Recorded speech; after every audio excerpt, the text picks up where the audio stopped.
আজকে এগুলি দিয়ে কি তৈরি করবা? থানকুনি পিঠা তৈরি করব। থানকুনি পিঠা। হ্যাঁ, আচ্ছা, থানকুনি পিঠা তৈরি করতে কি কি উপাদান লাগে, কি কি নিছো এটা বলো। চাল নিছি, মসুরির ডাল, খেসারির ডাল। চাল আর দুই প্রকারের ডাল, মসুরির ডাল, খেসারির ডাল। হ্যাঁ, কিছুক্ষণ সময় ভিজাই রাখতে হবে। কিছুক্ষণ ভিজায় রাখতে হবে। হ্যাঁ, আচ্ছা। আর হচ্ছে থানকুনি পাতা, হ্যাঁ। পুদিনা পাতা, আর এটা আর বিলাতি হচ্ছে ধনিয়া। ধইনা পাতা। আচ্ছা, ঠিক আছে। তো এখন কি এটারে কি করতে হবে? এটা ব্লেন্ডার করব। এখানে যে উপাদানগুলি আছে সবগুলি একসাথে দিয়ে ব্লেন্ডার মেশিনে এটাকে ব্লেন্ডার করে একটা পেস্ট তৈরি করে নিব।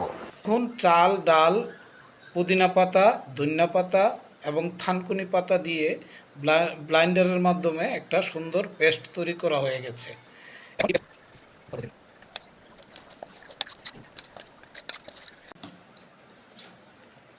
এবার আমরা এতে মরিচের গুঁড়া দিব, মরিচের গুঁড়া, হলুদের গুঁড়া,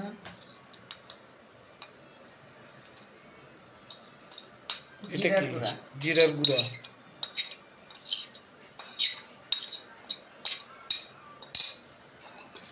দেব লবণ।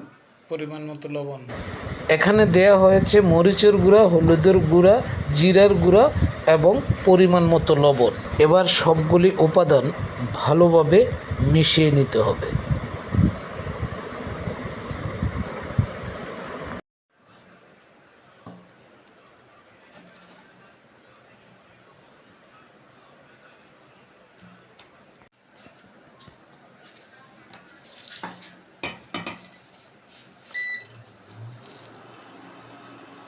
মশলা মেশানো হয়ে গেছে। এবার আমরা ফ্রাই প্যানে এই পেস্টটাকে রুটি আকারে বেজে নেব। আপনারা যারা এই থানকুনি রুটিটা বানাতে চান তারা দেখুন পেস্ট যেটা করা হয়েছে রুটির জন্য, তো এটা কতটা পাতলা হয়েছে আর কতটা ঘন হয়েছে আপনারা এরকম রাখবেন। মানে কি এটা বেশি ঘনও করা যাবে না, বেশি পাতলাও করা যাবে না।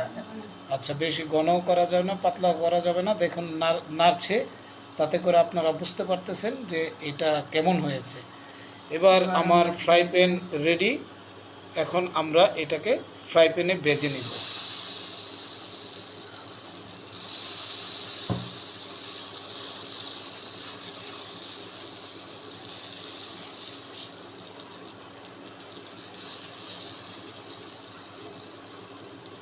এতে তেল দেওয়া যাবে না, না?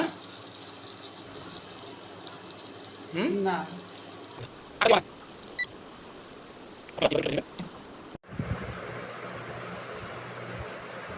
আপনারা দেখতে পাচ্ছেন রুটিটা কিন্তু রেডি হয়ে গেল, রুটিটা ভাজা হয়ে গেল।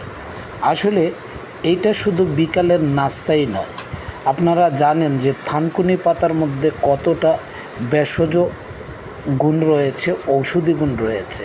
এই থানকুনি পাতার ঔষধি গুণ সম্পর্কে অনেকেই জানেন। তো আমরা তৈরি করে নিলাম এই থানকুনি পাতার রুটি। তো প্রিয় দর্শক, আপনারা চাইলে এভাবে থানকুনি পাতা দিয়ে ডাল চাল একসাথে মিশিয়ে পেস্ট করে একটা সুন্দর রুটি বানিয়ে নিতে পারেন, আর এটা বিকালবেলায় গরম গরম পরিবেশন করতে পারেন। তো প্রিয় দর্শক, আজকের এই ভিডিওটা আমরা এখানেই শেষ করব। ফিরব নতুন কোনো ভিডিও নিয়ে। ততক্ষণ পর্যন্ত প্রিয় দর্শক আপনারা ভালো থাকুন, সুস্থ থাকুন আর নিরাপদে পথ চলুন। আল্লাহ হাফেজ।